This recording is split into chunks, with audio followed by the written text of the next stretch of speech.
कि जब हम मॉडल की बात करते हैं ना, तो अपने जीवन में हम मॉडल जो है शब्द है, इसका प्रयोग हम अलग अलग अर्थों में अलग अलग तरीके से प्रयोग करते हैं। ठीक है।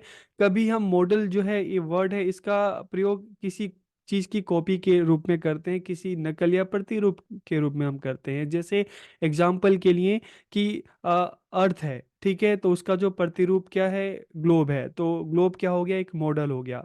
उसी तरीके से हम देखते हैं कार है, तो उसके भी छोटे छोटे मॉडल होते हैं, बाइक के भी मॉडल होते हैं, ट्री के भी मॉडल होते हैं। तो इस तरह से अगर हम मॉडल शब्द की बात करें, तो एक अर्थ तो इसका होता है कि किसी चीज़ की नकल या किसी का प्रतिरूप के लिए हम इसका प्रयोग करते हैं। और दूसरे अर्थ में अगर मॉडल की बात करें, तो कोई आइडियल पर्सनैलिटी है, उसके रूप में हम उसका प्रयोग करते हैं। जैसे हम कहते हैं ना कि आपका रोल मॉडल कौन है, तो इस अर्थ में भी इसका प्रयोग किया जाता है। और अगर हम फैशन इंडस्ट्री की बात करें, तो वहाँ पे जो आर्टिस्ट होते हैं, उनके लिए मॉडल शब्द का प्रयोग किया जाता है। लेकिन हम तो बात करने वाले हैं टीचिंग की फील्ड की, बात करने वाले हैं टीचिंग लर्निंग फील्ड की, बात करने वाले हैं एजुकेशन की, बात करने वाले हैं।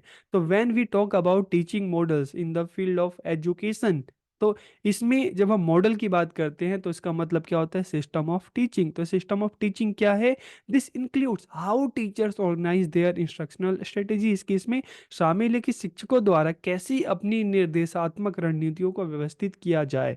कि क्लास में अगर जो चीज़ बच्चों को पढ़ानी है, बतानी है, तो उसकी पूरी प्लानिंग करना कि किस तरह से प्लान किया जाए, किस तरह से क्लास में जाकर इंस्ट्रक्शन दिया जाए, किस तरह से बच्चों को क्लास में इंगेज किया जाए।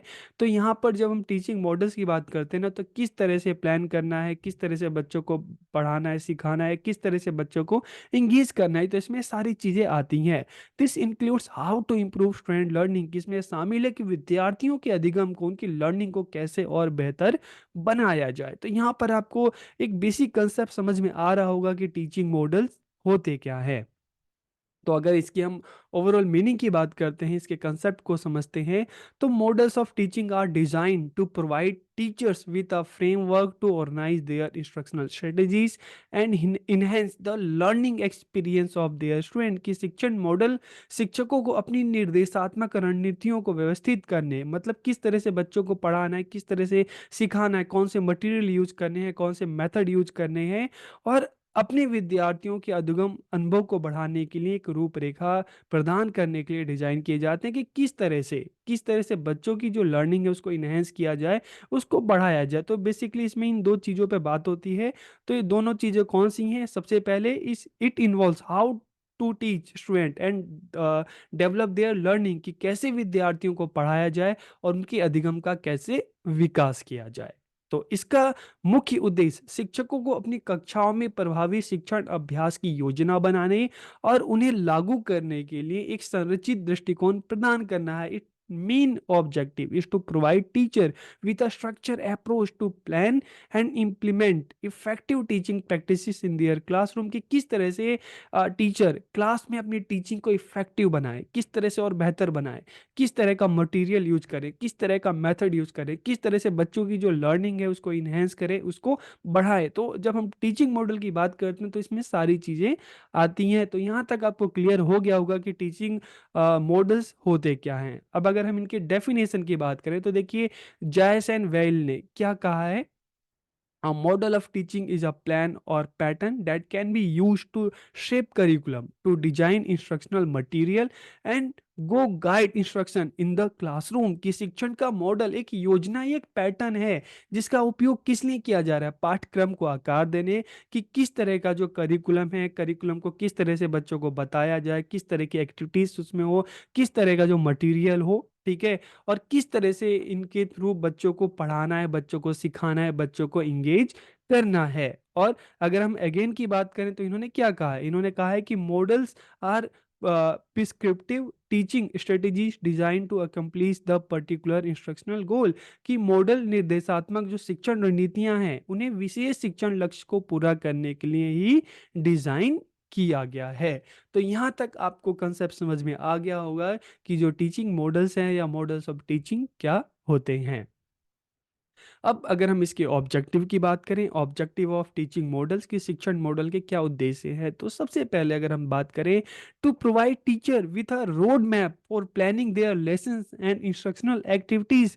कि यहाँ पर शिक्षकों को एक रोड मैप देता है, ठीक है, एक ब्लूप्रिंट देता है कि वो किस तरह से टीचर है अपनी प्लानिंग कर सकते हैं, किस तरह से मटेरियल यूज करके किस तरह से क्लास में बच्चों को पढ़ा सकते हैं, इंस्ट्रक्शन दे सकते हैं, बच्चों को क्लास में इंगेज कर सकते हैं। To help teacher to reflect on their instructional practices. कि यहाँ पर शिक्षकों को उनकी शिक्षण पद्धतियों पर चिंतन करने में मदद मिलती है। कि मान लो आप टीचर हो, तो जब इसके थ्रू आप जब क्लास में बच्चों को पढ़ाने जाओगे तो पूरी प्लानिंग करोगे कि मुझे किस तरह से बच्चों को पढ़ाना है, किस तरह से क्वेश्चन पूछने हैं, किस तरह की एक्टिविटीज़ कराना है, किस तरह से बच्चों को टीचिंग लर्निंग जो प्रोसेस है उसमें इंगेज करना है। तो इससे क्या हेल्प मिली है टीचर को, to help teachers to reflect on their instructional practices. की उसकी जो इंस्ट्रक्शनल प्रैक्टिसेस है उसको उस पर टीचर रिफ्लेक्ट करता है, उस पर सोचता है, समझता है। और इसके अलावा to help teacher to identify areas for improvement. कि शिक्षकों को सुधार के क्षेत्रों की पहचान करने में मदद करना। कि इससे टीचर को पता चलता है कि जो भी उनकी प्लानिंग है, ठीक है, जब उसको इम्प्लीमेंट करता है तो उसमें और क्या सुधार की जरूरत है, और किस तरह से जो बच्चों की जो लर्निंग है उसको और बेहतर बनाया जा सकता है। To improve the teaching skill of teacher. तो इससे शिक्षकों के जो शिक्षण कौशल है उससे उसको और बेहतर बनाने में मदद मिलती है। तो आप क्या करेंगे, प्लान करेंगे, उसको इम्प्लीमेंट करेंगे, फिर अपना फीडबैक देखेंगे कि क्या रहा, फिर से प्लान करेंगे। और इस तरह से हम देखते हैं कि इससे क्या होगा कि जो टीचिंग की टीचर्स की जो टीचिंग स्किल्स है वो और बेहतर बनेगी, जो इसका एक मुख्य ऑब्जेक्टिव या उद्देश्य है। इसके अलावा टू डेवलप स्टूडेंट्स लर्निंग। की विद्यार्थियों के अधिगम का विकास करना। To improve the learning outcome of the student. की विद्यार्थियों के अधिगम परिणामों में सुधार करना। कि बच्चों की लर्निंग को इनहेंस करना है, और साथ के साथ फीडबैक के आधार पर ये भी देखना है कि बच्चों की लर्निंग क्या रही, बच्चों को कहीं कहीं किसी जगह कोई प्रॉब्लम तो नहीं आ रही। और इसके अलावा to help student develop thinking and problem solving skill. कि विद्यार्थियों के चिंतन और समस्या समाधान कौशल के विकास में मदद करना। And to develop a deeper understanding of the subject matter. की विषय वस्तु की गहरी समझ विकसित करना विद्यार्थियों में। तो ये क्या है, इसके ऑब्जेक्टिव हैं।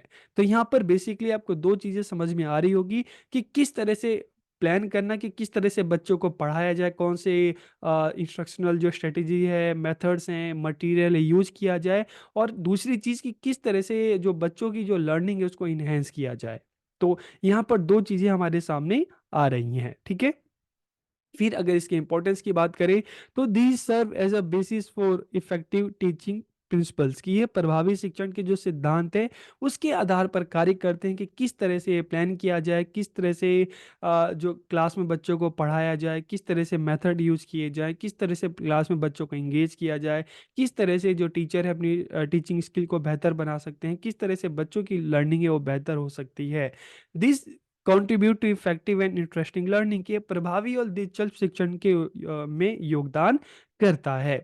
It is use to achieve specific objective of various school subject. की इसका उपयोग विभिन्न विद्यालयों में विषयों के जो विशिष्ट उद्देश्य को प्राप्त करने के लिए किया जाता है। तो देखिए, आप कोई भी सब्जेक्ट पढ़ते हैं तो हर सब्जेक्ट के अपने स्पेसिफिक ऑब्जेक्टिव होते हैं। आप अपना जब सिलेबस निकाल के देखेंगे तो सिलेबस में आपका जो फर्स्ट यूनिट सेकेंड यूनिट है, तो फर्स्ट यूनिट से पहले ही आपके ऑब्जेक्टिव दिए होते हैं, स्पेसिफिक ऑब्जेक्टिव दिए होते हैं, ठीक है। तो it is use to achieve specific objective of various school subject. की अलग अलग जो स्कूल के जो सब्जेक्ट हैं उनके जो स्पेसिफिक ऑब्जेक्टिव है उसको प्राप्त करने में मदद करता है। इसके अलावा these are helpful in developing various abilities of the student. के विद्यार्थियों की विभिन्न जो क्षमताएं हैं उसको विकसित करने में भी सहायता करता है। किस तरह से करते हैं, तो उसकी बात जब हम इसके टाइप्स की बात करेंगे तो हम समझेंगे। तो टाइप्स ऑफ टीचिंग मॉडल, की शिक्षण मॉडल के कौन कौन से प्रकार हैं, ठीक है। तो देखिए, अलग अलग जो कई सारे जो एजुकेशनिस्ट हैं, शिक्षाविद हैं, किसी ने 3 टाइप के टीचिंग मॉडल बताए हैं, किसी ने 4 टाइप के टीचिंग मॉडल बताए हैं। लेकिन यहाँ पर हम बात करेंगे दिस 3 मॉडल्स ऑफ टीचिंग, ठीक है। यहाँ पे टीचिंग के हम 3 मॉडल्स की बात करेंगे। अब ये मॉडल्स कौन कौन से हैं उस पर भी हम देख लेते हैं। सबसे पहला है हिस्टोरिकल टीचिंग मॉडल, ऐतिहासिक शिक्षण मॉडल। दूसरा है साइकोलॉजिकल टीचिंग मॉडल। तीसरा है मॉडर्न टीचिंग मॉडल। तो इन तीन मॉडल्स की हम बात करेंगे। तो सबसे पहले अगर हम देखिए बात करते हैं हिस्टोरिकल टीचिंग मॉडल, ये टीचिंग मॉडल क्या है, तो सबसे पहला जो है क्या है, सोक्रेटिक टीचिंग मॉडल, सुकराती शिक्षण मॉडल। तो ये क्या कहता है, it is based on dialogue and inquiry. ठीक है, ये जो शिक्षण मॉडल है, टीचिंग मॉडल है, दो चीजों पर ये बिल्कुल आधारित है, डायलॉग एंड इंक्वायरी। तो देखिए डायलॉग की जब हम बात करते हैं ना, तो इसका मतलब क्या है कि जो टीचिंग लर्निंग है, ठीक है, वो डायलॉग के आधार पर होनी चाहिए, जहां पर ये डायलॉग क्लास में बच्चों के बीच हो सकता है, टीचर और बच्चों के बीच हो सकता है। तो इसका फायदा क्या होगा, इसका फायदा ये होगा कि बच्चों को अपनी जो बात है ज़्यादा से ज़्यादा रखने को मौका मिलेगा, उनको पूरी अपॉर्चुनिटी मिलेगी, उनको फ्रीडम मिलेगा। इससे क्या होगा कि बच्चों की जो थिंकिंग स्किल है वो डेवलप होगी, उनकी प्रॉब्लम सॉल्विंग स्किल डेवलप होगी। और बच्चों के साथ, टीचर के साथ, क्लास में टीचर और बच्चों के बीच में ज़्यादा से ज़्यादा डायलॉग होगा, तो क्या होगा कि बच्चों के पास ज़्यादा से ज़्यादा इंफॉर्मेशन पहुंचेगी, बच्चों के जो डाउट्स होंगे वो क्लियर होंगे। ठीक है। और दूसरी बात है इंक्वायरी। तो इंक्वायरी क्या हम कह सकते हैं कि एक तरह की रिसर्च है, जहां पर बच्चों को पूरी अपॉर्चुनिटी दी जा रही है कि बच्चा खुद के एफर्ट से, खुद से चीजों को करके सीखे। तो सोक्रेटिक टीचिंग मॉडल।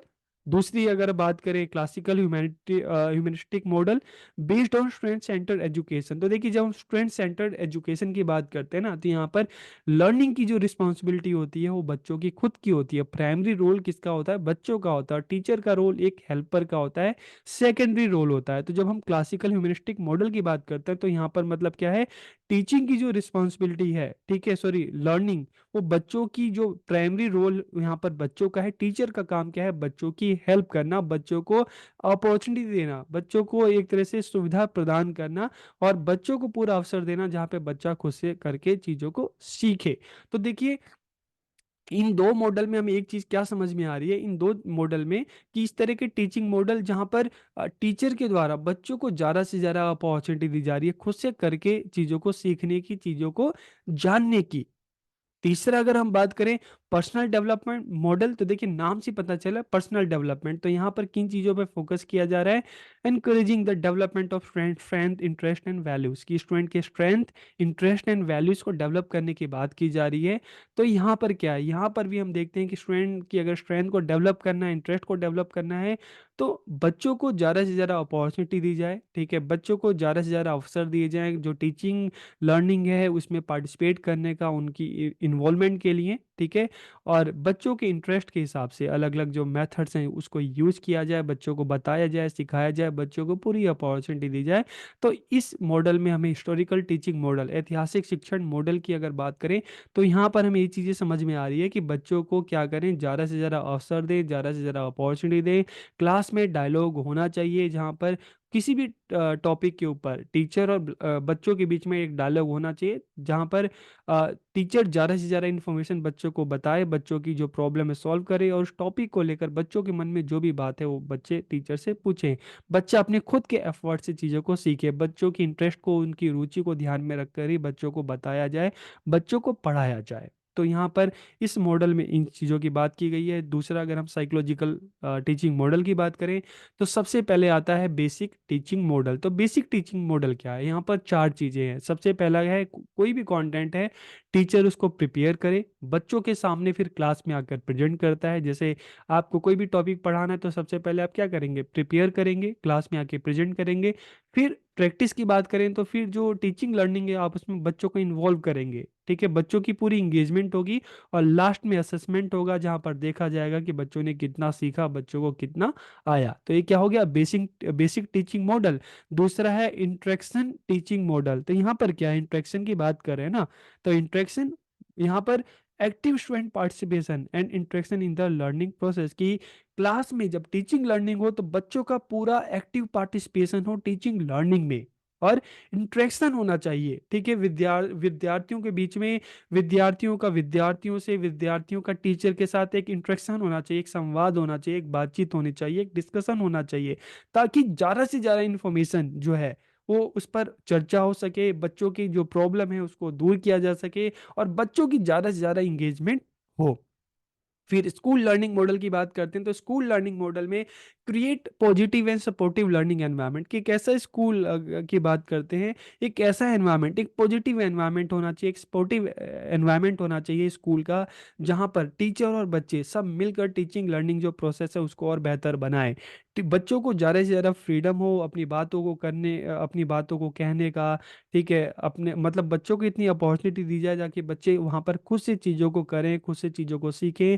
टीचर क्या करेगा, बच्चों को सपोर्ट करेगा, बच्चों को हेल्प करेगा, बच्चों को मटेरियल प्रोवाइड करेगा, और बच्चा खुद के एफर्ट से सीखेगा। टीचर और स्टूडेंट के बीच में एक पॉजिटिव रिलेशनशिप डेवलप होगा। तो इस तरह का स्कूल लर्निंग मॉडल कहता है। और कंप्यूटर बेस्ड टीचिंग मॉडल की बात करें तो यहाँ पर क्या है, जो टीचिंग लर्निंग प्रोसेस है उसमें जो टेक्नोलॉजी है उसको शामिल करना है। तो हम देखते हैं आजकल स्कूल की बात करें, कॉलेज की बात करें, तो टेक्नोलॉजी, चाहे हम स्मार्ट बोर्ड की बात करें, चाहे हम मोबाइल फोन्स की बात करें, चाहे हम असेसमेंट की बात करें, टेक्नोलॉजी के थ्रू जो टीचिंग लर्निंग प्रोसेस है उसको और बेहतर बनाने की कोशिश की जा रही है। तो इस तरह से साइकोलॉजिकल टीचिंग मॉडल है, ये चार तरह की जो बातें कहता है कि इस तरह से क्लास में टीचिंग लर्निंग होनी चाहिए। टीचर बच्चों को पढ़ा सकता है, टीचर बच्चों को बता सकता है, टीचर बच्चों को इंगेज कर सकता है। और अगर मॉडर्न टीचिंग मॉडल्स की बात करें, ठीक है, तो मॉडल टीचिंग मॉडल्स में फोर मॉडल्स आते हैं। सबसे पहले अगर हम बात करें the information processing teaching model, ठीक है, जिसको सूचना प्रसंस्करण शिक्षण मॉडल की बात करते हैं। तो it focuses on how student acquire, store and retrieve information, कि किस तरह से विद्यार्थी जानकारी को इकट्ठा करते हैं, कैसे प्राप्त करते हैं, उसको संग्रहित करते हैं और उसको फिर से प्राप्त करते हैं। तो अक्सर हम देखते हैं इस तरह के टीचिंग मॉडल में कि आप क्या करते हैं, जो भी इंफॉर्मेशन है उसको कलेक्ट करते हैं, ठीक है, इंफॉर्मेशन को आप सर्च करते हैं, नॉलेज को, फिर इसको संग्रहित करते हैं, ठीक है, स्टोर करते हैं, और फिर आप एनालिसिस करते हैं कि जो भी आपकी जो नॉलेज है, ठीक है, जो भी आपने इंफॉर्मेशन कलेक्ट की है वो कहाँ तक सही है या सही नहीं है। तो फिर उसमें जो रियल चीज़ होती है फिर से आप उसको सीखने की कोशिश करते हैं, तो इससे आपके पास एक इंफॉर्मेशन जो है सही इंफॉर्मेशन आती है।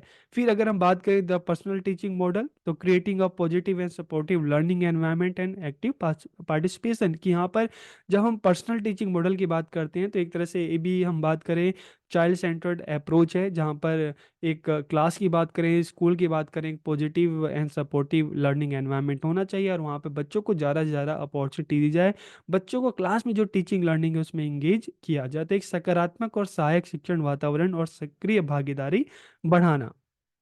फिर the social interaction teaching model emphasis social interaction and communication in the learning process, की अधिगम प्रक्रिया में सामाजिक अंतरक्रिया और संचार पर जोर देना, कि इस तरह का क्लास में टीचिंग लर्निंग होना चाहिए जहाँ पर बच्चों के साथ, टीचर के साथ एक अच्छा कम्युनिकेशन होना चाहिए, एक अच्छा संचार होना चाहिए। इसके अलावा सोशल इंटरेक्शन के लिए अलग अलग एक्टिविटीज़ होनी चाहिए, ग्रुप एक्टिविटीज़ होनी चाहिए, जहाँ पर बच्चे हैं पार्टिसिपेट करें, ज़्यादा से ज़्यादा चीज़ों को मिलकर सीखें, करके सीखें, साथ में ही इस तरह की अलग अलग एक्टिविटीज़ अलग अलग टाइम पे होनी चाहिए जहाँ पर बच्चों का कम्युनिटी के साथ इंटरेक्शन भी होना चाहिए। और लास्ट की बात करें तो बिहेवियर मॉडिफिकेशन टीचिंग मॉडल, की to change student behaviour through reinforcement, की यहाँ पर क्या बात की जा रही है कि बच्चों का जो बिहेवियर है किस तरह से चेंज किया जाए, पुनर्बलन के द्वारा, रीइंफोर्समेंट के द्वारा। मतलब जब क्लास में देखो, एक तो होता है मोटिवेशन, कोई भी काम शुरू करने से पहले मोटिवेशन दी जाती है, और जब बच्चा उस काम को करने लगता है ना, तो बीच बीच में बच्चों का जो मनोबल बढ़ाना, ठीक है, तो उसको हम कहते हैं रीइंफोर्समेंट, कि बच्चों को प्रोत्साहन देना कि आप और अच्छे से कर सकते हो, आप और बेहतर कर सकते हो। तो इससे क्या है कि बच्चों का जो बिहेवियर है, ठीक है, उसको परिवर्तन लाना, जो एक बच्चे की जो नेगेटिव थॉट है उसको पॉजिटिव में बदलना, कि नहीं मैं, जैसे बच्चा कहता है नहीं मैं नहीं कर पाऊंगा, नहीं तुम कर सकते हो। तो इससे क्या है कि बच्चों को एक पॉजिटिव रिइंफोर्समेंट देकर बच्चों का जो एक नेगेटिव थॉट है उसको पॉजिटिव में बदलना। तो इस तरह से हमने देखा कि तीन अलग अलग जो टीचिंग मॉडल्स हैं जो बताते हैं कि किस तरह से क्लास में टीचिंग लर्निंग होना चाहिए, किस तरह से टीचर बच्चों को पढ़ा सकता है, किस तरह से टीचर बच्चों को एंगेज कर सकता है, और किस तरह से बच्चों की लर्निंग बेहतर हो सकती है, उसको और बेहतर बनाया जा सकता है। तो लास्ट में अगर हम इसकी इम्प्लीकेशन की बात करें तो these models are helpful in creating an ideal learning environment, कि मॉडल एक आदर्श शिक्षण वातावरण बनाने में सहायक है। These are helpful in increasing the teaching skill and effectiveness of of teacher कि ये शिक्षकों के शिक्षण कौशल और प्रभावशीलता को बढ़ाने में सहायक है। This contribute to improving the academic performance of student, के विद्यार्थियों के शैक्षणिक जो प्रदर्शन है उसको बेहतर बनाने में योगदान देते हैं। And these models are useful in modifying and enhancing the teaching approach, कि ये मॉडल शिक्षण दृष्टिकोण को संशोधित करने और बढ़ाने में उपयोगी हैं। इसके अलावा this helps in meeting the diverse needs of the student, की विद्यार्थियों की जो अलग अलग आवश्यकताएं होती हैं उनको पूरा करने में भी इससे मदद मिलती है, क्योंकि इसमें बताया गया कि अलग अलग सीखने सिखाने के अलग अलग तरीके हैं, सबका ही प्रयोग किया जाए, सबकी मदद से बच्चों को पढ़ाया जाए, सिखाया जाए।